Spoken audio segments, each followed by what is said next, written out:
Assalamualaikum warahmatullahi wabarakatuh.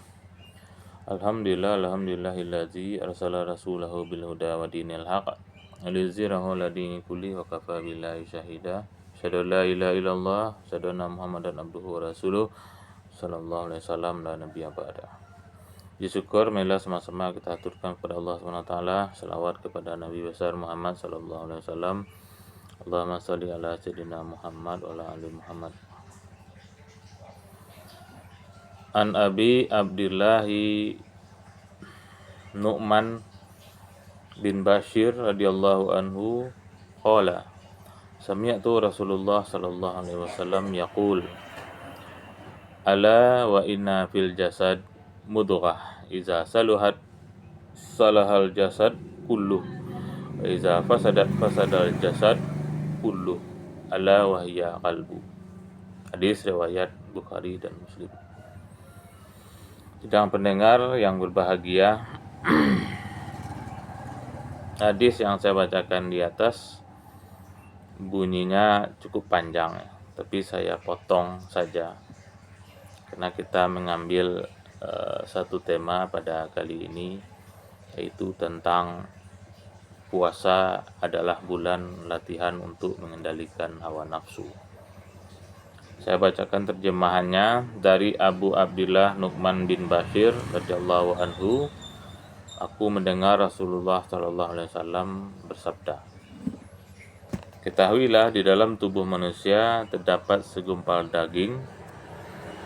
Ada juga para ulama menyebutnya segumpal darah. Jika dia baik, maka seluruh tubuh pun baik. Jika ia rusak, maka seluruh tubuh pun rusak. Ketahuilah bahwa segumpal daging itu adalah qalbu atau hati. Berbicara hati dalam hadis ini ada dua penafsiran. Pertama, hati yang dimaksud secara tekstual, yaitu jantung. Ya. Ada juga yang mengatakan hati dalam arti pankreas ya. Tapi hati di sini itu fungsinya adalah untuk memompa darah ke seluruh tubuh. Dan kita tahu bahwa jantung adalah hal yang lazim kita sebut bukan hati ya.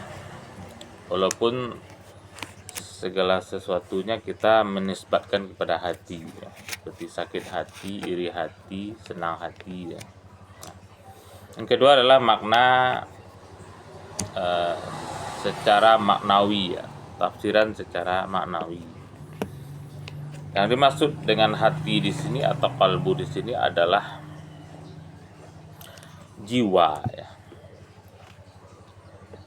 Ya. Jadi berbicara jiwa, maka erat sekali kaitannya dengan hadis ini. Nah, jiwa itu kalau bahasa Arabnya adalah nafsu ya, nafs ya. Dan kalau bahasa kitanya adalah jiwa. Nah, jiwa ini yang dimaksud dengan jiwa adalah hal-hal yang berhubungan dengan syahwat ya. Syahwat itu keinginan-keinginan ya, dorongan-dorongan, kemauan-kemauan terhadap sesuatu. Ingin memiliki sesuatu, ingin mendapatkan sesuatu, ingin menguasai sesuatu. Nah, keinginan-keinginan itu banyak. Di antaranya adalah keinginan untuk makan dan minum, keinginan untuk memiliki pasangan ya, atau seksual, keinginan terhadap harta, terhadap pangkat jabatan, dan keinginan-keinginan lainnya. Nah, keinginan-keinginan itu yang disebut dengan nafsu. Manusia adalah makhluk, salah satu makhluk yang Allah berikan nafsu. Di samping tentu juga manusia dibekali dengan akal gitu. Sementara ada makhluk Allah yang tidak diberi nafsu, yaitu malaikat. Ada juga yang hanya diberi nafsu saja, yaitu hewan gitu. Sementara manusia di samping diberi nafsu, mereka juga diberi akal. Kenapa manusia diberi nafsu untuk hidup? Kalau manusia tidak diberi nafsu, maka manusia itu tak ubah dengan malaikat. Maka dunia ini tidak ada artinya bagi manusia. Karena tidak ada nafsu, tidak ada keinginan-keinginan gitu. Nah, artinya Allah memberikan kita nafsu itu ada maksud di balik kenapa manusia diberi nafsu itu. Nah, tujuannya adalah supaya kehidupan di dunia ini berjalan dengan normal gitu. Namun ya, nafsu itu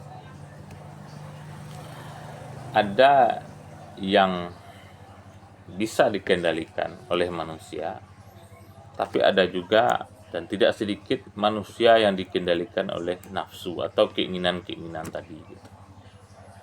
Nah, makanya para ulama membagi tingkatan nafsu itu kepada 3. Ya, jadi nafsu itu pembagiannya sebenarnya banyak, tapi para ulama sepakat menjadikan tingkatan-tingkatan nafsu itu kepada 3. Tingkatan yang paling bawah atau level nafsu yang paling rendah itu adalah nafsu amarah. Nah, nafsu amarah ini melebihi hewan gitu. Orang yang dikuasai oleh nafsu amarah ini hidupnya melebihi hewan gitu.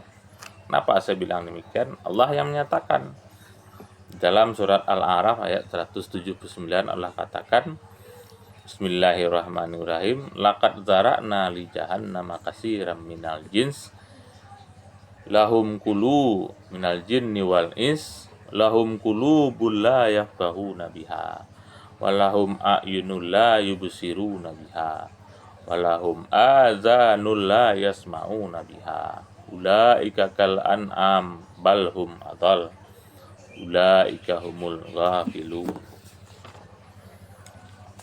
Dan sungguh kata Allah, akan kami isi neraka jahanam itu kebanyakan dari kalangan jin dan manusia. Kenapa mereka dimasukkan ke dalam neraka jahanam?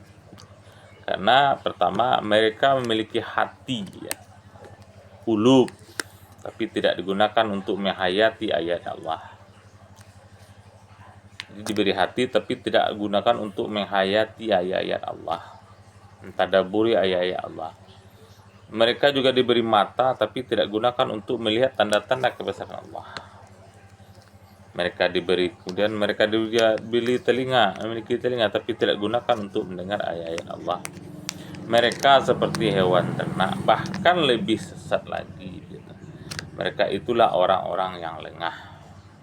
Jadi jelas bagi kita bahwa manusia-manusia yang memperturutkan nafsu amarah tadi, memperturutkan semua keinginan-keinginan syahwat-syahwatnya tadi, tak ubahnya macam hewan, bahkan lebih dari itu gitu. Seperti digambarkan oleh Allah, mereka itu makhluk yang mata, telinga, dan hatinya tidak digunakan dengan semestinya gitu. Nah, jadi ini nafsu level rendah gitu. Siapa-siapa orang-orang yang memiliki nafsu seperti ini, ya kita bisa lihat dalam kehidupan sehari-hari. Kalau ada orang yang memperturutkan semua keinginan-keinginannya itu, dan kalau tidak mau diperturutkan maka dia marah-marah dan menyalahkan orang lain, nah itu dia. Misalnya makan, misalnya apapun dimakan gitu. Tidak bisa ngontrol dirinya untuk tidak makan gitu. Semua halal kecuali, semua yang berkaki 4 halal dimakan kecuali meja dan kursi kan gitu. Semua yang merayap halal dimakan kecuali kereta api. Nah, gitulah prinsip orang-orang yang memperturutkan nafsu amarah tadi ya. Inilah level nafsu terendah, melebihi hina dari hewan ternak. Yang kedua, level di atas nafsu amarah adalah nafsu lawamah. Ini orang-orang yang masih bisa ditunjuki ke jalan yang lurus ya. Mereka ini orang-orang yang pelin-pelan antara iya dan tidak itu. Satu sisi dia pengen taat kepada Allah, sisi lain ada kelompoknya atau teman-temannya yang ngajaknya untuk tidak taat kepada Allah. Ini orang yang galau ya gitu ya. Kalau bahasa kita ini orang galau gitu. Antara memperturutkan nafsunya atau dirinya itu apa ya? Orang-orang yang punya nafsu lawamah ini ciri-cirinya dia itu hidup antara memperturutkan keinginannya atau taat pada Allah gitu. Ini orang-orang yang ragu ya. Tapi orang-orang yang ragu ini kalau dibiarkan mereka berbahaya gitu. Dia bisa jatuh kepada level nafsu amarah. Nah, level yang tertinggi dari nafsu itu adalah, atau jiwa manusia itu adalah nafsul mutmainnah. Inilah orang-orang yang Allah panggil dalam Al-Quran, ya ayyatuhan nafsul mutmainnah irji'i ila rabbiki radiyatan mardiyah wadkhuli fi ibadi wadkhuli jannati. Hai orang-orang yang memiliki jiwa yang tenang. Jadi orang-orang yang level nafsul mutmainnah ini adalah orang-orang yang jiwanya sudah tenang gitu. Dia tidak galau lagi, dia tidak susah lagi. Jiwanya sudah tunduk, nafsunya sudah tunduk kepada ketaatan kepada Allah SWT itu. Nah, untuk sampai kepada level nafsul mutmainnah tadi, maka ada langkah-langkah yang harus kita lakukan, dan salah satu dari langkah itu adalah dengan berpuasa di bulan Ramadan. Nah, berpuasa inilah sebagai solusi agar nafsu kita yang mungkin sebelumnya levelnya rendah, amarah, suka memperturutkan keinginan-keinginan baik buruk, hantam kromo, kepada level yang lebih tinggi yaitu nafsul mutmainnah. Atau mungkin kita selama ini orang-orang yang galau gitu, antara memperturutkan nafsu dengan taat kepada Allah. Tarikannya sama-sama kuat ini. Tarikan setan, godaan iblis dengan keinginan untuk taat kepada Allah. Bisikan malaikat dan bisikan setannya sama-sama kuat gitu. Nah, dengan berpuasa inilah kita melatih diri kita supaya terlatih untuk tidak selalu memperturutkan hawa nafsu. Betapa tidak, sejak terbit fajar sampai tenggelam matahari, lebih kurang 14 jam kita menahan haus dan juga lapar gitu. Yang selama ini kita tidak pernah tahan. Selama 11 bulan kita tidak pernah nahan itu. Kalau lapar tinggal makan, kalau haus tinggal minum gitu kan. Nah, sekarang 1 bulan ini kita dilatih siang hari untuk tidak makan dan tidak minum sampai berbuka gitu. Nah, siapa yang sungguh-sungguh dalam melaksanakan ini, maka dia akan jatuh kepada level derajat nafsu yang lebih tinggi, yaitu nafsul mutmainnah. Orang-orang yang sudah mampu menundukkan hawa nafsunya. Jadi Bapak Ibu, hawa nafsu ini bukan untuk dibuang ya, bukan untuk dibunuh, bukan untuk dihilangkan, tapi untuk dikendalikan. Kalau kita menghilangkan hawa nafsu, kita tak banyak macam malaikat gitu. Ya, dan itu menyalahi kodrat kita sebagai manusia. Makanya satu ketika Rasulullah itu marah kepada sahabatnya yang mengatakan, ya Rasulullah, saya ini mau puasa aja terus dan tidak berbuka. Ada lagi sahabat mengatakan, ya Rasulullah, saya ini tidak akan nikah-nikah, saya bujang aja sampai mati gitu. Maka Rasulullah mengatakan, saya berpuasa tapi saya berbuka, saya menikah, saya berkeluarga. Jadi itu ya, jadi nafsu itu bukan untuk dibunuh, untuk dibasmi, tapi dikendalikan dengan cara yang benar. Dan agama itulah solusi satu-satunya untuk bisa mendidik manusia, bisa mengendalikan nafsunya. Kalau tidak, kita macam hewan, bahkan lebih hina dari hewan itu. Laqad zara'na li jahannama katsiran minal jinni wal ins. Kebanyakan isi neraka jahanam itu adalah manusia dan jin. Siapa itu? Lahum qulubul la yafqahuna biha. Mereka diberi hati tapi tidak digunakan untuk mentadaburi ayat-ayat Allah, memahami ayat-ayat Allah. Diberi mata, tidak melihat, gunakan untuk melihat tanda-tanda kebesaran Allah. Diberi telinga tapi tidak digunakan untuk mendengar ayat-ayat Allah, petunjuk-petunjuk Allah. Mereka lebih hina dari hewan ternak gitu. Jadi itu salah satu fungsi dari puasa, ya kan, melatih jiwa kita selama 1 bulan ini, supaya jiwa kita itu naik level gitu. Jangan lagi levelnya rendah, amarah, lawamah gitu kan. Ini kan sama-sama buruk ini, walaupun level amarah lebih jelek daripada lawamah. Tapi kita tentu tidak ingin punya nafsu kategori yang dua ini. Tentu ingin nafsu yang Allah berikan ini levelnya nafsul mutmainnah, jiwa yang sudah tenang. Tenang di sini artinya lebih condong kepada ketaatan. Ketika ada sesuatu yang mengundang maksiat, mereka menghindar gitu.